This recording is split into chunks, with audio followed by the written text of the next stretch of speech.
नमस्कार, बहुत स्वागत। ब्रेकिंग न्यूज इस वक्त जो पड़ोस में हालात चल रहे हैं, नेपाल में जिस तरह की स्थितियां चल रही हैं और खबर ये आ रही है कि पीएम ओली जो हैं वो भागने की फिराक में है। अपडेट ये भी बड़ा मिल रहा है कि वो बहुत जल्द इस्तीफा दे सकते हैं। उप प्रधानमंत्री को उन्होंने अपनी जिम्मेदारियां ट्रांसफर कर दी हैं। वापस आते हैं, पीएम ओली कहां भागने की फिराक में?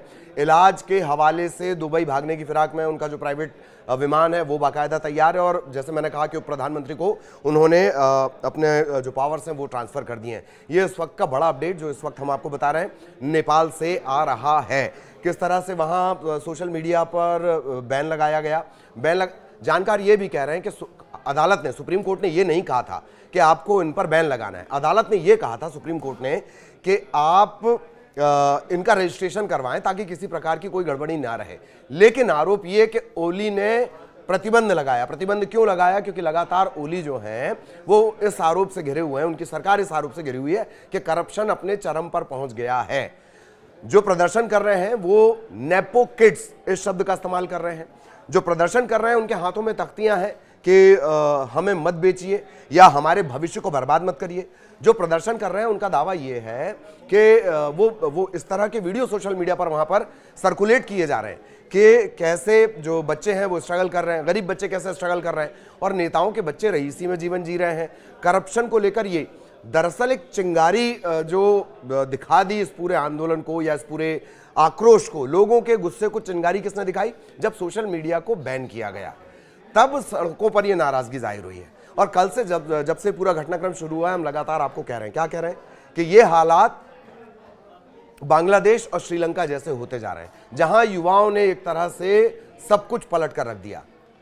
आपको याद होगा बांग्लादेश में तख्ता पलट हुआ। बांग्लादेश के तख्ता पलट में जो शेख हसीना उन्हें सत्ता छोड़नी पड़ी, उन पर भी करप्शन चार्जेस के आरोप थे। और यही कमोबेश स्थितियां नेपाल में हो रही हैं। लोगों का जो गुस्सा है अब वो इस हद तक बढ़ चुका है।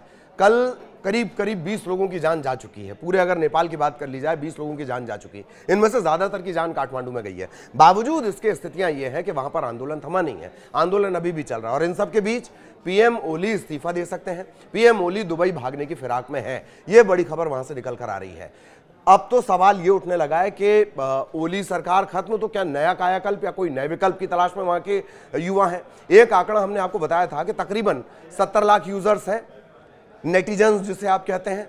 70 लाख में से 30-40 के आसपास जेनजी है जो एक्टिव यूजर है। अब 30-40 लाख यूजर अगर एकदम से सड़कों पर आ गए तो उसका अंदाजा लगा लीजिए। नेपो किड्स का विरोध, मतलब जो नेता का बेटा जिस तरह से रईसी से जीवन जी रहा है, ऐसे वीडियो वहां पर शेयर किए जा रहे हैं, ये भी हमने आपको बताया। तो लोगों का गुस्सा है, उस गुस्से को चिंगारी किसने दिखा दी? सोशल मीडिया पर बैन करने को लेकर। जानकार ये भी कह रहे हैं कि ओली ने अपने आप को बचाने के लिए, क्योंकि सोशल मीडिया वहां पर इस वक्त सबसे बड़ा टूल है अपने विरोध को जताने का, आंदोलन को, इस मूवमेंट को आगे बढ़ाने का, जो वहां पे जेनजी इस मूवमेंट को लेकर आगे बढ़ रहे हैं, जो युवा मूवमेंट को लेकर आगे बढ़ रहे हैं।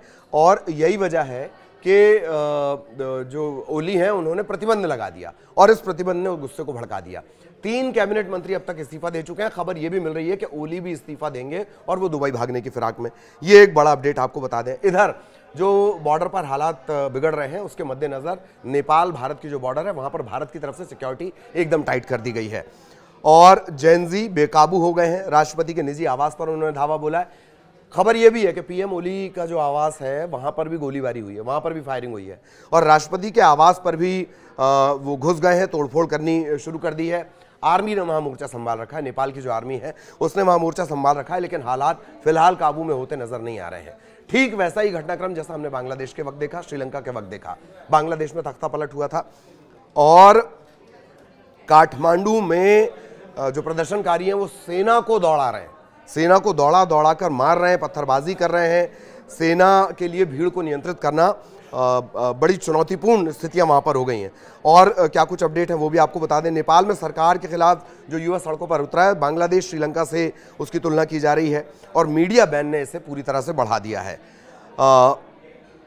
पूरे भारत के अड़ोस पड़ोस में जो घटनाक्रम हो रहा है, राजशाही 2008 में खत्म हुई थी नेपाल से। राजशाही खत्म होने के बाद से कम्युनिस्ट जो सरकार है जिससे ओली भी आते हैं वो किसी न किसी रूप में सत्ता में रही है। राजनीतिक अस्थिरता लगातार नेपाल में रही है और उस राजनीतिक अस्थिरता के बीच जो नेता हैं उन पर ये आरोप लगते रहे कि वो करप्शन के जरिए सिर्फ अपना खजाना भर रहे हैं। करोड़ों करोड़ रुपए की हेराफेरी हो रही है, गोलमाल हो रही है एक बहुत छोटी सी बात कंपैरिजन करें तो जो शूज आप यहां 200 रुपए का खरीदते हैं वो नेपाल में 2000 रुपए में बिक रहा है। ये स्थितियां बहुत लंबे अरसे से हैं वहां पर। अब इसी से आप अंदाजा लगा लीजिए किस कदर ये नाराजगी लोगों की रही होगी। रोजगार के अवसरों की कमी है। ये सब धीरे धीरे भड़कते भड़कते गुस्से की जो आग थी उसे पिन दिखाने का काम किया किसने? जो सोशल मीडिया पर आपने बैन लगा दिया। तो आगे भी अपडेट आपको बताएंगे। इस वक्त ब्रेकिंग अपडेट क्या है? ब्रेकिंग अपडेट ये कि पीएम ओली भी जो ओली हैं वो इस्तीफा दे सकते हैं उनके खिलाफ, और वो विदेश भागने की, दुबई भागने की फिराक में है। इसके अलावा 3 कैबिनेट मंत्री अब तक इस्तीफा दे चुके हैं। एक शाह बालेन के नाम की चर्चा बार बार हो रही है। दरअसल ये मेयर हैं। मेयर से जेनजी कह रहा है कि आप रिजाइन करो और इस आंदोलन की कमान संभालो।